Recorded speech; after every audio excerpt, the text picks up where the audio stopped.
ಭಯ ಇರಲೇಬೇಕು. ಪ್ರತಿ 1,00,000 ಜನಸಂಖ್ಯೆಗೆ 250 ಜನ ಪೊಲೀಸ್ ಸಿಬ್ಬಂದಿ, ಅಧಿಕಾರಿ ಸಿಬ್ಬಂದಿ ಇರಬೇಕಂತಿದೆ. DCP ಸೌತ್ ಆಫೀಸ್ ಎಲ್ಲಿದೆ ಅಂತಲೂ ಕೂಡ ಗೊತ್ತಿರಲಿಲ್ಲ. ಬೆಂಗಳೂರು ನಗರ ಇದರದೇ ಆದ ಒಂದು ವೈವಿಧ್ಯತೆ ಇದೆ, ಇದರದೇ ಆದ ಒಂದು ಚಾಲೆಂಜಸ್ ಇದೆ. Cheating, organised crimes, rowdyism, film ಇಂಡಸ್ಟ್ರಿಗಳಲ್ಲಿರುವಂಥವರು ಕೆಲವರು ಮಾದಕ ವಸ್ತುಗಳಿಗೆ ವ್ಯಸನಿಗಳಾಗಿದ್ದಾರೆ. Bengaluru was rated as number 1 in entire world. ನಿಮ್ಮದು DL ಕಳೀತಾ ಮೊಬೈಲ್ನ ಅಪ್ಲಿಕೇಶನ್ ಡೌನ್ಲೋಡ್ ಮಾಡಿಕೊಳ್ಳಿ. ನಮ್ಮ ಪ್ರತಿಯೊಬ್ಬ ಅಧಿಕಾರಿ ಸಿಬ್ಬಂದಿಯವರಿಗೂ ನಮ್ಮದೇ ಆದ ಕುಟುಂಬ ಇದೆ. ಕ್ರಿಕೆಟ್ ಆಡ್ತೀರಾ? ನಿಮ್ಮ ಇಲಾಖೆ ದೊಡ್ಡ ಪ್ರಮಾಣದಲ್ಲಿ ಸಿಬ್ಬಂದಿಯ ಕೊರತೆಯನ್ನು ಕೂಡ ಎದುರಿಸ್ತಿರುವಂಥ ಇಲಾಖೆ.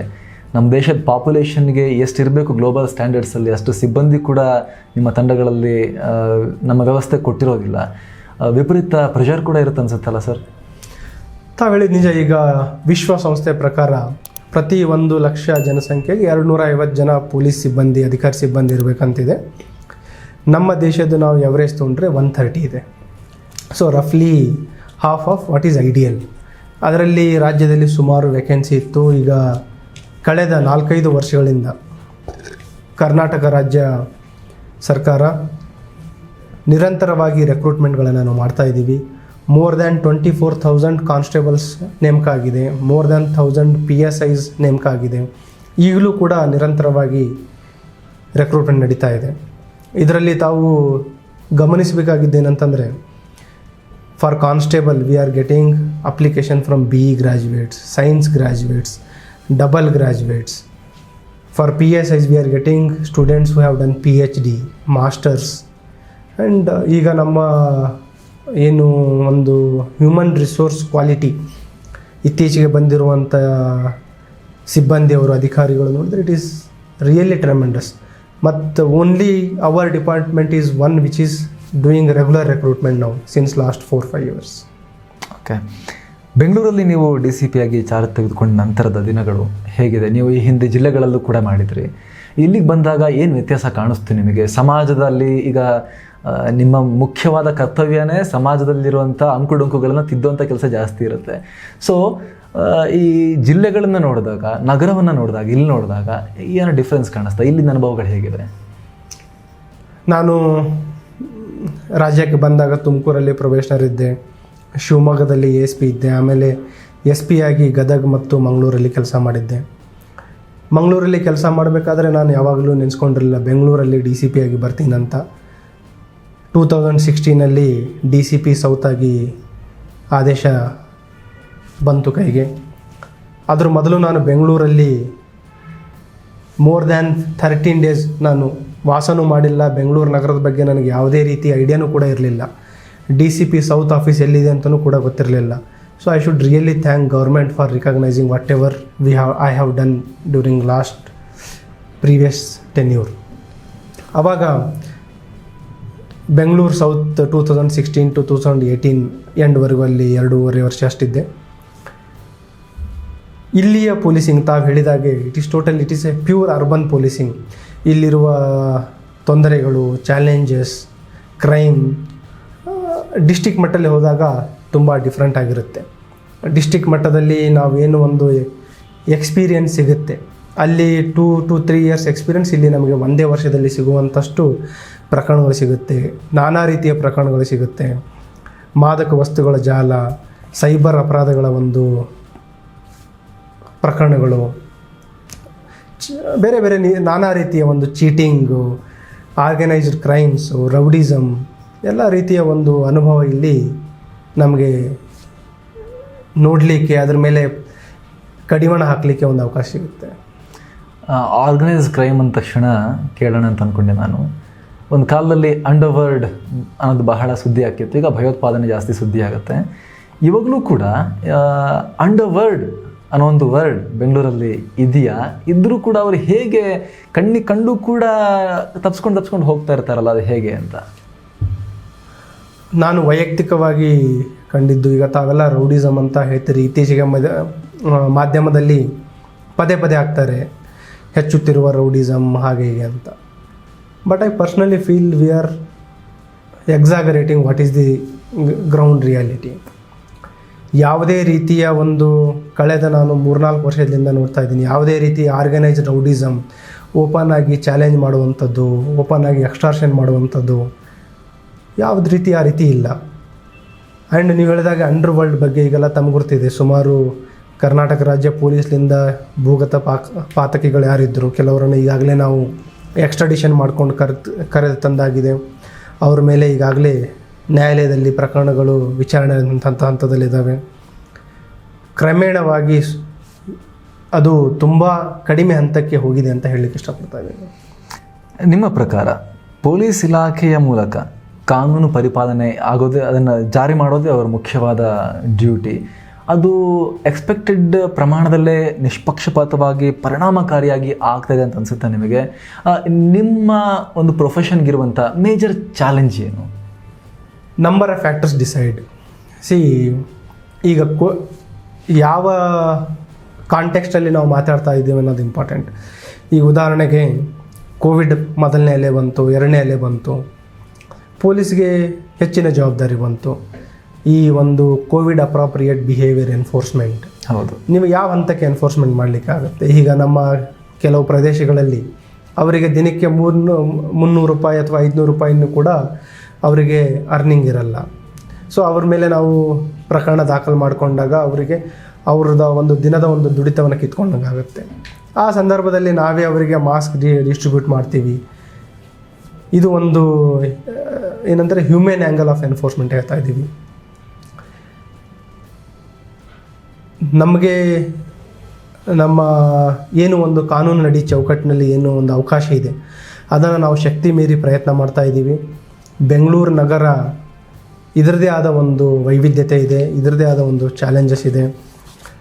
ಅದರ ನಡುವೆಯೂ ಕೂಡ ನಮ್ಮ ಪ್ರತಿಯೊಬ್ಬ ಅಧಿಕಾರಿ ಸಿಬ್ಬಂದಿಯವರು ಕೆಲಸ ಮಾಡ್ತಾ ಇದ್ದಾರೆ. ಹಾಗಾಗಿ ತಮಗೆಲ್ಲ ಗೊತ್ತಿರಬೇಕು, ಇತ್ತೀಚೆಗೆ Bengaluru most number 1 top for living ಇಂಡೆಕ್ಸಲ್ಲಿ Bengaluru was rated as number 1 in entire world. So ಹಾಗಾಗಿ ಅದರಲ್ಲಿ ನಾನು ನಿಮ್ಗೆ ಹೇಳಿದೆ, what is the contribution of police? It is mostly it is intangible. How we contribute will not be able to measure it. Because ಈಗ ಒಂದು ಅತ್ಯಾಚಾರ ಆಗಿರುತ್ತೆ ಅಥವಾ ಮನೆ ಕಳ್ಳತನ ಆಗಿರುತ್ತೆ. So it becomes 0 to negative. ನಾವು ಪತ್ತೆ ಮಾಡಿದಾಗ it becomes 0. It will not be positive, will not add to their property. We will only recover what is lost and we return to whatever they have lost. Okay, police system ಇದೆಯಲ್ಲ, ಇದು independent ಆಗಿ ಸ್ವತಂತ್ರವಾಗಿ ಕೆಲಸ ಮಾಡೋ ವಾತಾವರಣ ಇದೆಯಾ? ಯಾಕಂದರೆ ಇತ್ತೀಚೆಗೆ ಸುಪ್ರೀಂ ಕೋರ್ಟ್ ಒಂದು ಅಬ್ಸರ್ವೇಷನ್ ಮಾಡ್ತು ಒಂದು ವಾರದ ಹಿಂದಷ್ಟೇ. ಅಧಿಕಾರಸ್ಥರ ಒತ್ತಡಕ್ಕೊಳಗಾಗಿ ಎದುರಾಳಿ ಪಕ್ಷದವ್ರ ಮೇಲೆ ಇತ್ತೀಚೆಗೆ ಕೇಸ್ ಭಾರತದಲ್ಲಿ ಬೇರೆ ಬೇರೆ ಕಡೆ ಜಾಸ್ತಿ ಆಗ್ತಾ ಇದೆ. ಮಹಾರಾಷ್ಟ್ರದಲ್ಲಿ ಏನಾಯ್ತು ಅಂತ ನಿಮ್ಮ ಗಮನಕ್ಕೆ ಬಂದಿರ್ಬೋದು 1-2 ವಾರದ ಹಿಂದೆ. ದೇಶದಲ್ಲಿ ಪೊಲೀಸ್ ಅಧಿಕಾರಿಗಳು ರಾಜಕೀಯ ಪಕ್ಷಗಳ ಓಲೈಕೆ ಮಾಡೋಕ್ಕೆ ಪ್ರಯತ್ನ ಪಡಬಾರ್ದು, ಕಾನೂನು ಪುಸ್ತಕ ಹೇಗೆ ಹೇಳುತ್ತೋ ಹಾಗೆ ಕ್ರಮ ಕೈಗೊಳ್ಳಬೇಕು ಅಂತ ಸುಪ್ರೀಂ ಕೋರ್ಟ್ ಇತ್ತೀಚೆಗೆ ಹೇಳುವಂಥ ಸ್ಥಿತಿ ಬಂತು. ಸುಪ್ರೀಂ ಕೋರ್ಟ್ ಈ ಅಬ್ಸರ್ವೇಷನ್ ಮಾಡುವಂಥ ಸಿಚುವೇಶನ್ ಯಾಕೆ ಬಂತು ಅಂತ ನಿಮಗೆ ಅನಿಸುತ್ತೆ? ಇದು ರಾಜಕೀಯ ಪ್ರೇರಿತ ಒಂದು ಕ್ವಶನ್ ಇದೆ, ಅದಕ್ಕೆ ನಾನು ಆ ರೀತಿ ಉತ್ತರ ಕೊಡ್ಲಿಕ್ಕೆ ಬರಲ್ಲ. ಇದು ಸತ್ಯ ಏನಂತಂದರೆ ಸುಪ್ರೀಂ ಕೋರ್ಟ್ ಅಬ್ಸರ್ವೇಷನ್ ಅಥವಾ ನನ್ನ ವೈಯಕ್ತಿಕ ಅಂತಂದರೆ ಇರ್ರೆಸ್ಪೆಕ್ಟಿವ್ ಆಫ್ ಪೊಲಿಟಿಕಲ್ ಪಾರ್ಟಿ ಏನು ನಾವು ಆರಕ್ಷಕರಿದ್ದೀವಿ, ನಮಗೆ ನಮ್ಮ ಕಾನೂನು ಅದನ್ನು ಎನ್ಫೋರ್ಸ್ ಮಾಡುವಂಥದ್ದು irrespective of any kind of biasness, irrespective of any kind of pressures, we should implement in a fair manner. ಅದು ನಮ್ಮೆಲ್ಲರ ಜವಾಬ್ದಾರಿ, ನಾವು ಮಾಡ್ತೀವಿ ಅಂತ ಹೇಳಿ ಇಷ್ಟಪಡ್ತೀನಿ. ಅಂದರೆ ಆ ರೀತಿ ವಾತಾವರಣ ಇದೆಯಾ? ಇಂಡಿಪೆಂಡೆಂಟಾಗಿ ಕೆಲಸ ಮಾಡೋ ವಾತಾವರಣ ಇದೆಯಾ ಅನ್ನೋದು ನನ್ನ ಕ್ವಶನ್. ನಾನು ಕಳೆದ 12 ವರ್ಷದಲ್ಲಿ ಯಾವುದೇ ರೀತಿ ಒತ್ತಡವನ್ನು ನಾನು ಎದುರಿಸಿಲ್ಲ ಮತ್ತು ಯಾವುದೇ ರೀತಿ ಅದರಿಂದ ನನಗೆ ತೊಂದರೆನೂ ಕೂಡ ಆಗಿಲ್ಲ. So I strongly feel that so for have not faced any such kind of pressure ಅಂತ. ಓಕೆ, ನೀವು ಅವಾಗ NDPS ಕೇಸ್ ಬಗ್ಗೆ ಮಾತಾಡ್ತಾ ಇದ್ರಿ. ಕಳೆದ 1-2 ವರ್ಷಗಳಲ್ಲಿ ನಾವು ಜಾಸ್ತಿ ಪ್ರಕರಣಗಳನ್ನು ದಾಖಲು ಮಾಡಿದ್ದೀವಿ ಅನ್ನೋದ್ರ ಬಗ್ಗೆ. ಈ ಮಾದಕ ವಸ್ತು ಆದರೂ ಕೂಡ ಬೆಂಗಳೂರಲ್ಲಿ ಅಲ್ಲಲ್ಲಿ ಅದು ಮಾದಕ ವಸ್ತುಗಳಲ್ಲಿ ಬೇರೆ ಬೇರೆ ಥರ ಇರ್ಬೋದು, ಬಟ್ ಯಾವುದೆಲ್ಲ ಕಾನೂನು ಬಾಹಿರ ಇದೆಯೋ ಅದನ್ನು ನಾವು ಗಮನಿಸಬಹುದಾಗಿದೆ.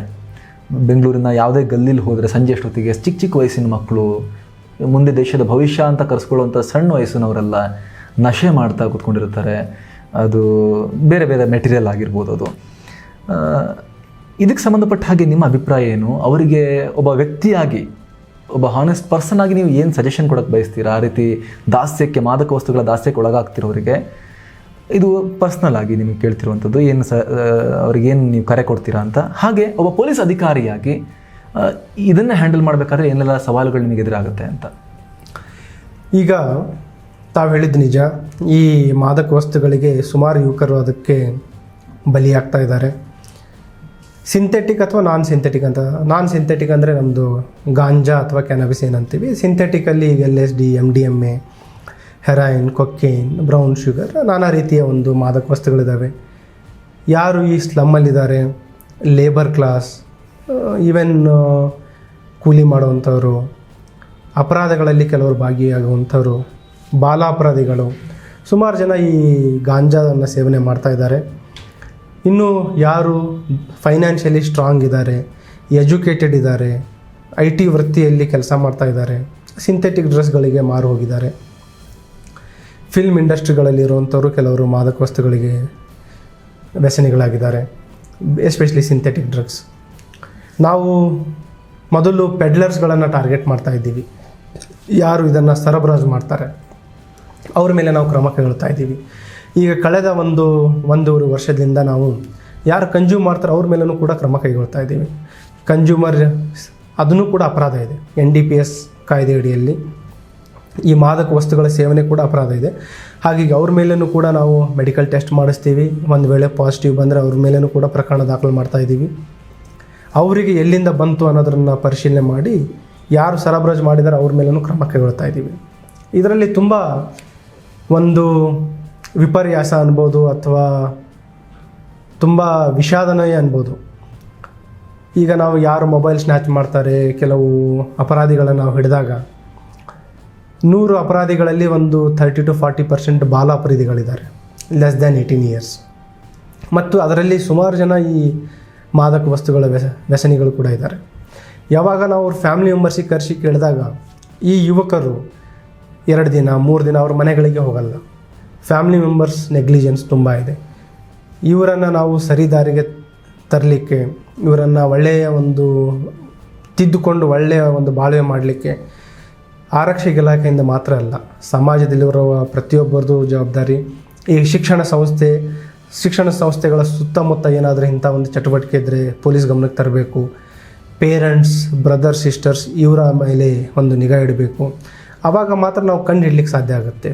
ನಾವು ಬರೀ ಕೇಸ್ಗಳನ್ನು ಮಾಡೋದಷ್ಟೇ ಅಲ್ಲ, ರಿಹ್ಯಾಬಿಲಿಟೇಷನ್, ಇವರಿಗೆ ಒಂದು ತರಬೇತಿ ಕೂಡ ನಾವು ಮಾಡಲಿಕ್ಕೆ ಪ್ಲ್ಯಾನ್ಗಳನ್ನು ಮಾಡಿದ್ದೀವಿ.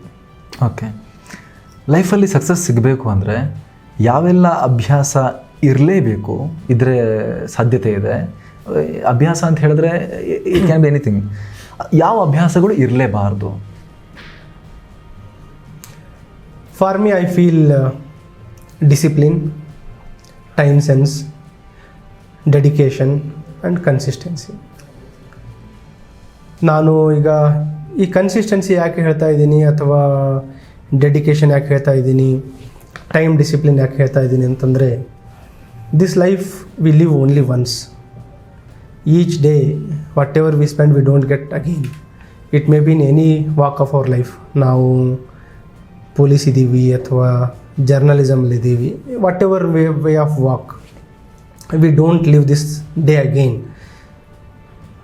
ನಾವು ಏನು ಸಾಧನೆ ಮಾಡಬೇಕಂತ ಇದ್ದೀವಿ. ಸೊ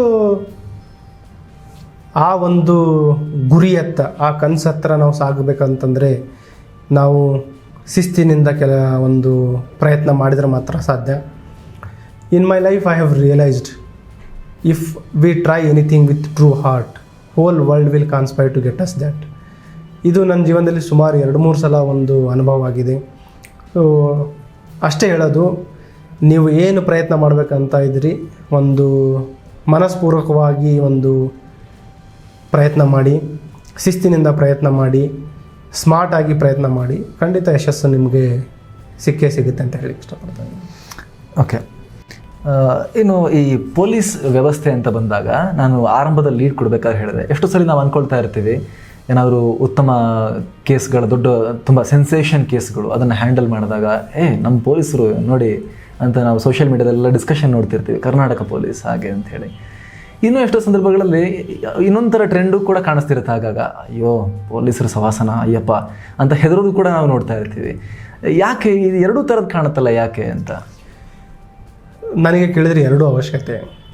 ಭಯ ಇರಲೇಬೇಕು, ಬಟ್ ಭಯ ಇರಬೇಕಾಗಿದ್ದು ಒಳ್ಳೆಯ ವ್ಯಕ್ತಿಗಳಿಗೆ, ಯಾರು ಕಾನೂನನ್ನು ಗೌರವಿಸ್ತಾರೆ, ಸಮಾಜಮುಖಿಯಾಗಿ ಕೆಲಸ ಮಾಡ್ತಾರೆ ಅವರು ಪೊಲೀಸರಿಗೆ ಭಯ ಪಡುವ ಅವಶ್ಯಕತೆ ಇಲ್ಲ.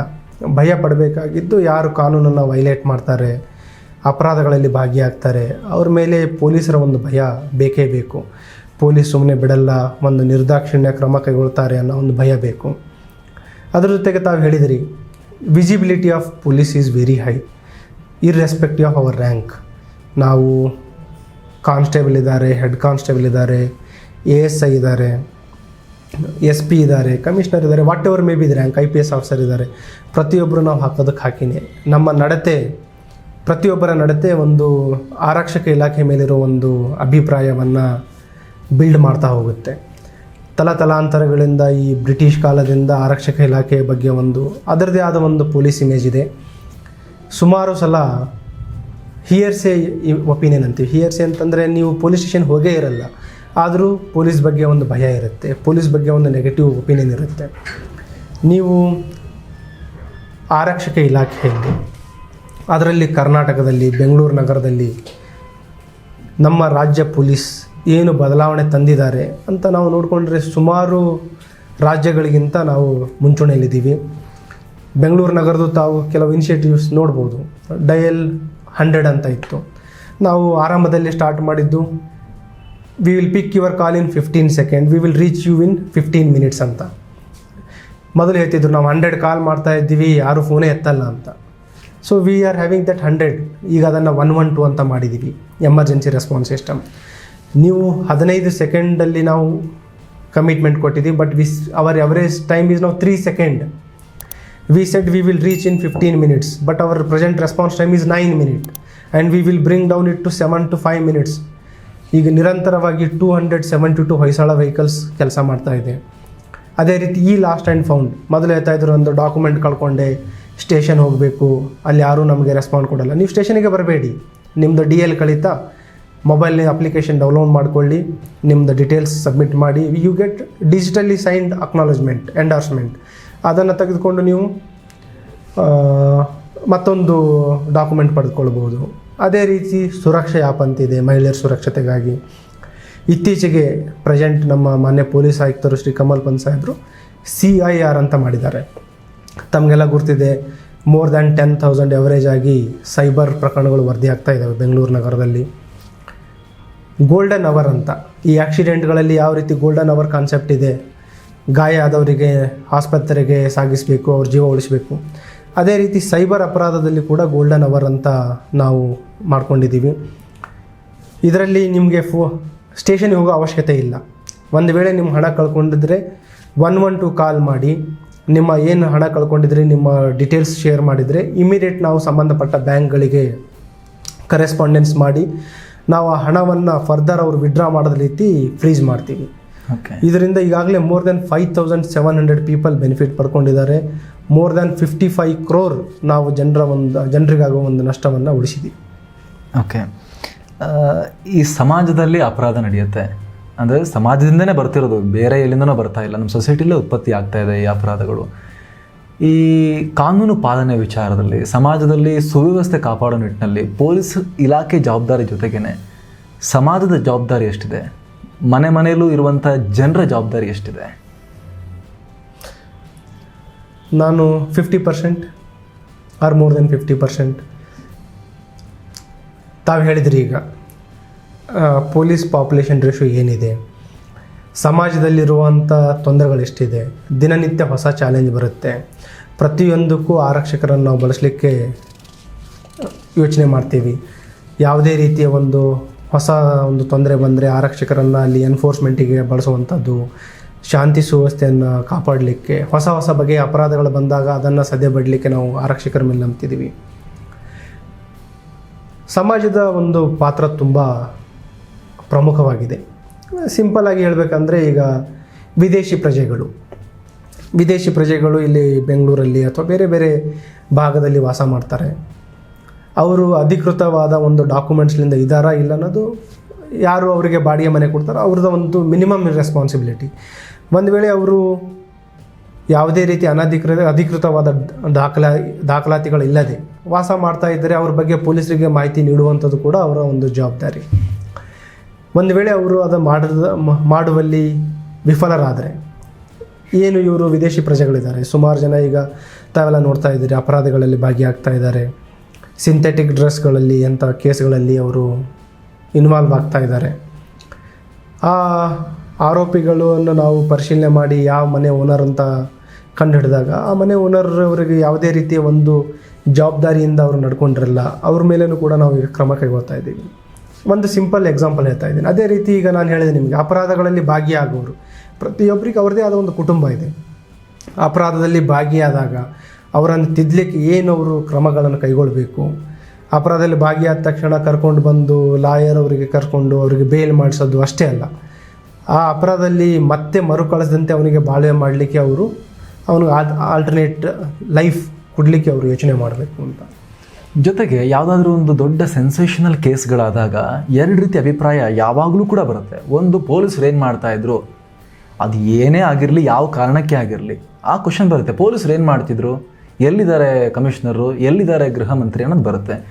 ಇನ್ನೊಂದು ಅದೇ ಸಂದರ್ಭದಲ್ಲಿ ಎರಡನೇ ಒಪಿನಿಯನ್ ಕೂಡ ಬರುತ್ತೆ, ಏನು ಗಲ್ಲಿಗೂ ಪೊಲೀಸರನ್ನ ಹಾಕೋಕ್ಕಾಗತ್ತಾ, ಕಾಡು ಮಧ್ಯೆನೂ ಪೊಲೀಸರನ್ನ ಹಾಕೋಕ್ಕಾಗತ್ತಾ, ಎಲ್ಲ ಕಡೆನೂ ಏನು 130 ಕೋಟಿ ಜನಕ್ಕೆ 130 ಕೋಟಿ ಪೊಲೀಸರನ್ನ ಹಾಕಿ ಕಾಯೋಕ್ಕಾಗತ್ತಾ, ಜನರದ್ದು ಕೂಡ ಜವಾಬ್ದಾರಿ ಇರಬೇಕು ಅನ್ನೋ ಈ ಒಪಿನಿಯನ್ ಕೂಡ ಬರುತ್ತೆ. ಇದ್ರ ಬಗ್ಗೆ ನಿಮ್ಮ ಒಪಿನಿಯನ್ ಏನು?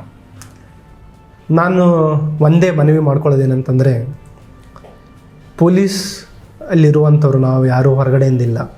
V are from society, we also have families. ನಮ್ಮ ಪ್ರತಿಯೊಬ್ಬ ಅಧಿಕಾರಿ ಸಿಬ್ಬಂದಿಯವರಿಗೂ ನಮ್ಮದೇ ಆದ ಕುಟುಂಬ ಇದೆ, ಸ್ನೇಹಿತರಿದ್ದಾರೆ.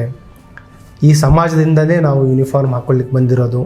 ಸಮಾಜದ ಒಳಿತಿಗಾಗಿ, ಸಮಾಜದ ಸ್ವಾಸ್ಥ್ಯ ಕಾಪಾಡಲಿಕ್ಕೆ ನಾವು ಈ ಜವಾಬ್ದಾರಿಯನ್ನು ನಾವು ಎತ್ಕೊಂಡಿದ್ದೀವಿ.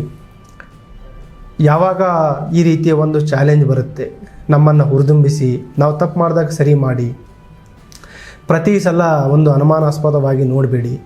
ಸುಮಾರು ಸಲ ಏನಾಗುತ್ತೆ, ಅಧಿಕಾರಿಗಳು ಸಿಬ್ಬಂದಿಯವರು ಒಳ್ಳೆಯ ಕೆಲಸ ಮಾಡಿರ್ತಾರೆ, ಅದನ್ನು ಗುರುತಿಸದೆ ಸಮಾಜ ಗುರುತಿಸುವಲ್ಲಿ ವಿಫಲವಾದರೆ ಅದು ತುಂಬ ಒಂದು ಡಿಮೋಟಿವೇಟಿಂಗ್ ಫ್ಯಾಕ್ಟರ್ ಆಗುತ್ತೆ. ನಾವು ಹಿರಿಯ ಅಧಿಕಾರಿಗಳು ಕೂಡ ಗುರುತಿಸಲಿಕ್ಕೆ ಆಗಲಿಲ್ಲ ಅಂತಂದರೆ ಅದು ಅವರ ಒಂದು ಮನೋಬಲವನ್ನು ಕುಂದಿಸುತ್ತೆ. ಹಾಗಾಗಿ ಈ ಸಮಾಜದಲ್ಲಿ ಎಲ್ಲ ರೀತಿಯ ಒಂದು ಒಪಿನಿಯನ್, ತಾವು ಹೇಳಿದಾಗೆ ನಾನಾ ರೀತಿಯಲ್ಲಿ ಒಂದು ಅಭಿಪ್ರಾಯ, ರೈಟ್ ಟು ಫ್ರೀ ಸ್ಪೀಚ್ ಇದ್ದೇ ಇದೆ, ನಾನಾ ರೀತಿಯಲ್ಲಿ ಹೇಳ್ತಾರೆ. ಬಟ್ ಯಾವಾಗ ನಮ್ಮವರು ಸರಿ ಮಾಡಿರ್ತಾರೆ ಅದನ್ನು ಸರಿಯಾದ ರೀತಿಯಲ್ಲಿ ಅರ್ಥೈಸ್ಕೊಳ್ಳಿ. ನಮ್ಮವರು ತಪ್ಪು ಮಾಡದೇ ಇರುವಾಗ ಅವರನ್ನು ತಾವು ಏನಾದರೂ ತಪ್ಪಾಗಿ ಪರಿಗಣಿಸಿ ಅವ್ರ ಮೇಲೆ ಏನಾದರೂ ಕಾಮೆಂಟ್ ಮಾಡಿದ್ರೆ ಇಟ್ ವಿಲ್ ಡಿಮೋಟಿವೇಟ್. ಡೆಫಿನೆಟ್ಲಿ ಆ ರೀತಿ ಸುಮಾರು ಜನ ಅಧಿಕಾರಿ ಸಿಬ್ಬಂದಿಯವರು ನಮ್ಮ ಹತ್ರ ಹಂಚ್ಕೊಂಡಿದ್ದಾರೆ. ಸೇಮ್ ಸೊಸೈಟಿ, ಯಾವಾಗ ತಾವು ಹೇಳಿದ್ರಿ ಒಳ್ಳೆ ಕೆಲಸ ಮಾಡಿದಾಗ ಹುರಿದುಂಬಿಸ್ತಾರೆ. ಒಂದು ವೇಳೆ ನಿಜವಾಗ್ಲೂ ತಪ್ಪು ಮಾಡಿದರೆ ಸರಿ ಮಾಡಲಿಕ್ಕೆ, ಅವರನ್ನು ತಿದ್ದಿಸ್ಲಿಕ್ಕೆ ಕೂಡ ನಮ್ಗೆ ಅವಕಾಶ ಇದೆ, ಅದನ್ನು ಖಂಡಿತ ಮಾಡೇ ಮಾಡ್ತೀವಿ. ನಿಮ್ಮ ಪ್ರೊಫೆಷನ್ ತುಂಬ ಡಿಮ್ಯಾಂಡಿಂಗ್. ಸ್ಟಾರ್ಟಿಂಗಲ್ಲಿ ಏನು ವ್ಯತ್ಯಾಸ ಅಂತ ಕೇಳಿದಾಗ ಆಮೇಲೆ ನೆಕ್ಸ್ಟ್ ಕ್ವಶನ್ ಇದು ಕೇಳಬೇಕು ಅಂತ ಅಂದ್ಕೊಂಡೆ, ಕಡೆ ಕೇಳೋಣ ಅಂತ ತಿಳ್ಕೊಂಡೆ. ಬೇರೆಲ್ಲ ಪ್ರೊಫೆಷನ್ಗಳಿಗೂ ಕೂಡ ಓಕೆ, ಬೆಳಗ್ಗೆ ಎಷ್ಟೊತ್ತಿಗೆ ಹೋಗ್ತೀನಿ, ನಾನು ಎಷ್ಟೊತ್ತಿಗೆ ಬರ್ತೀನಿ, ಟೈಮ್ ಫ್ರೇಮ್ ಇರುತ್ತೆ, ಶಿಫ್ಟ್ ಇರುತ್ತೆ. ಆದರೆ ನಿಮ್ಗೆ ಒಂದು ಟೈಮ್ ಫ್ರೇಮ್ ಅಂತಿದ್ರೂ ಕೂಡ ಅದು ಯಾವತ್ತೂ ಕೂಡ ಹೋಗೋ ಟೈಮ್ ಇರುತ್ತೆ, ಬಿಟ್ಟರೆ ವಾಪಸ್ ಬರೋ ಟೈಮ್ ಎಷ್ಟೊತ್ತಿಗೆ ಅಂತ ಹೇಳೋಕ್ಕಾಗಲ್ಲ. ಅಂಥ ಒಂದು ನಿಮ್ಮ ಲೈಫ್ ಸ್ಟೈಲಲ್ಲೂ ಕೂಡ ಫಿಟ್ನೆಸ್ಸನ್ನು ಮೇಂಟೈನ್ ಮಾಡ್ಕೊಳ್ಳೋದು ತುಂಬ ಕಷ್ಟ. ಅದಕ್ಕೋಸ್ಕರ ಎಷ್ಟೋ ಜನ ತುಂಬ ಫಿಟ್ ಆಗಿದ್ದರು ಪೊಲೀಸ್ ಇಲಾಖೆಗೆ ಹೋದ ತಕ್ಷಣ ಅವ್ರ ಯೂನಿಫಾರ್ಮ್ ಸೈಜ್ ದೊಡ್ಡದಾಗ್ತಾ ಹೋಗ್ತಾ ಇರುತ್ತೆ. ಸೊ ನಿಮ್ಮ ಫಿಟ್ನೆಸ್ ಮಂತ್ರ ಏನು, ಹೇಗೆ ಇಂಥ ಒಂದು ಚಾಲೆಂಜಿಂಗ್ ಕರಿಯರ್ ಇದ್ದರೂ ಕೂಡ ಹೇಗೆ ಮೇಂಟೈನ್ ಮಾಡೋಕ್ಕೆ ಸಾಧ್ಯ ಅಂತ? ತಾವು ಹೇಳಿದಾಗೆ ನಮಗೆ ಯಾವುದೇ ರೀತಿಯ ಒಂದು ಫಿಕ್ಸ್ ಟೈಮಿಂಗ್ ಇಲ್ಲ. ಸೊ ಇದೇ ಸಂದರ್ಭದಲ್ಲಿ I would like to thank each and every police officers and men from Bengaluru city police ಅಥವಾ ನಮ್ಮ ಕರ್ನಾಟಕ ರಾಜ್ಯ ಪೊಲೀಸ್. ಪ್ರತಿಯೊಬ್ಬರಿಗೂ ನಾನು ಧನ್ಯವಾದ ಹೇಳಲಿಕ್ಕೆ ಇಷ್ಟಪಡ್ತಿದ್ದೀನಿ. ಅದೇ ರೀತಿ ಅವ್ರ ಕುಟುಂಬದವರಿಗೂ. ಈಗ ತಾವು ಹೇಳಿದರೆ we don't have fixed life style ಆಯಿತು, ಫಿಕ್ಸ್ಡ್ ಟೈಮ್ ಇಲ್ಲ, ಫಿಕ್ಸ್ಡ್ ಟೈಮ್ ಟು ಈಟ್ ಅದು ಕೂಡ ಇಲ್ಲ. ನಾವು ಯಾವ ಟೈಮಲ್ಲಿ ಊಟ ಮಾಡ್ತೀವಿ, ರಾತ್ರಿ ಡಿನ್ನರ್ ಮಾಡ್ತೀವಿ ಅಂತ ಕೂಡ ನಿರ್ದಿಷ್ಟವಾಗಿಲ್ಲ. ವೈಯಕ್ತಿಕವಾಗಿ ನಾನು ಮಾತಾಡೋದಂತಂದರೆ I spend time to keep myself mental and physically fit. Mentally fit, I like to be happy, comedy shows ಅಂಥದ್ದೆಲ್ಲ ನೋಡ್ತೀನಿ. ಫಿಸಿಕಲಿ ಫಿಟ್ನೆಸ್ಗೆ ಐ ಡೂ ಏರೋಬಿಕ್ಸ್ ಎಕ್ಸರ್ಸೈಸ್ ಮಾಡ್ತೀನಿ. I play some game. ಮಗಳಿದ್ದಾಳೆ, ಮಗಳ ಜೊತೆ ಯಾವಾಗ ಡ್ಯಾನ್ಸ್ ಮಾಡ್ತೀನಿ. Okay, nice. ಒಬ್ಬ ಪೊಲೀಸ್ ಅಧಿಕಾರಿ ಡ್ಯಾನ್ಸ್ ಮಾಡೋ ಹಾರ್ಟ್ ಕೂಡ ಅವ್ರಿಗಿದೆ ಅಂತ ಹೇಳಿದ್ರೆ ಬಹಳ ಆಶ್ಚರ್ಯ ಆಗುತ್ತೆ. ಪ್ರೊಫೆಷನಲ್ ಡ್ಯಾನ್ಸರ್ ಅಲ್ಲ, just I like to spend. Basically you burn calories. ಆದರೂ ಕೂಡ ಒಬ್ಬ ಪೊಲೀಸ್ ಅಧಿಕಾರಿ ಅಂದರೆ ಸ್ಟ್ರಿಕ್ಟು, ಕಟ್ಟುನಿಟ್ಟು ಅನ್ನೋದೇ ಮೈಂಡಿಗೆ ಬರುತ್ತೆ. ಒಬ್ಬ ಡ್ಯಾನ್ಸ್ ಮಾಡುವಂಥ ಒಂದು ಹೃದಯ ಕೂಡ ಅವ್ರಿಗಿದೆ ಇರುತ್ತೆ ಅನ್ನೋದು ಎಷ್ಟೋ ಜನ ಗೊತ್ತಿರಲ್ಲ ಅಂತ. I like to live life happily. Okay, ಯಾವ ಸ್ಪೋರ್ಟ್ಸ್ ಇಷ್ಟ ನಿಮಗೆ? ಕ್ರಿಕೆಟ್. ಆಡ್ತೀರಾ? ಇವಾಗಲೂ ಆಡ್ತೀರಾ? Cricket is one life which has given me maximum happiness. ನಾನು ನವೋದಯ ಸ್ಕೂಲಲ್ಲಿ ಓದಿದಾಗ ಹಾಸ್ಟೆಲಲ್ಲಿ ಯಾವುದೇ ಗ್ಲಾಸ್ ಹೊಡೆದರೂ ವಾರ್ಡನ್ ನನಗೆ ಬಂದು ಹಿಡಿತಾ ಇದ್ದರು. BSc ಅಗ್ರಿಲಿದ್ದಾಗಲೂ ಕ್ರಿಕೆಟ್ ಆಡಬೇಕಾದ್ರೆ ಗ್ಲಾಸ್ ಹೊಡೆದಾಗ ವಾರ್ಡನ್ ನನಗೆ ಹಿಡಿತಾ ಇದ್ದರು. So I played maximum cricket. ನಂತರ IPS ಟ್ರೈನಿಂಗ್ ಹೋದಾಗ I started learning new sports. ಅಲ್ಲಿವರೆಗೆ ಹಾಕಿ ಅಂದರೆ ಏನು ನೋಡಿರಲಿಲ್ಲ. ಹಾಕಿ ಆಡಿದ್ವಿ. We won hockey game also ನಮ್ಮ ಸ್ಕ್ವಾಡ್. ವಾಟರ್ ಪೋಲೋ ಆಡಿದ್ದೀವಿ, ಹ್ಯಾಂಡ್ಬಾಲ್ ಆಡಿದ್ದೀವಿ. BSc ಅಗ್ರಿದಾಗ ಬಾಸ್ಕೆಟ್ಬಾಲ್ ಆಡ್ತಾ ಇದ್ದೆ, ವಾಲಿಬಾಲ್ ಆಡ್ತಾ ಇದ್ದೀವಿ. So I play all the games but I am not master, just I know all the games. Doctor Sharanappa ಅವರೇ, ಇಷ್ಟೊತ್ತು ನನ್ನ ಜೀವನ ನಂದಾರಿ ಕಾರ್ಯಕ್ರಮದಲ್ಲಿ ಪಾಲ್ಗೊಂಡು ನಿಮ್ಮ ಜೀವನದ ದಾರಿಯನ್ನು ಹಂಚಿಕೊಂಡ್ರಿ. ಸಾಕಷ್ಟು ಮೋಟಿವೇಶನಲ್ ಆಗಿತ್ತು. ತುಂಬ ಜನಕ್ಕೆ ಮುಂದೆ ಏನು ಮಾಡಬೇಕು ಅಂತ ಕಾಯ್ತಿರೋರಿಗೂ ಕೂಡ ಒಂದಷ್ಟು ಗೈಡಿಂಗ್ ಲೈಟ್ ಥರ ಇತ್ತು ಈ ಕಾರ್ಯಕ್ರಮ. Thank you so much. Thank you Amar.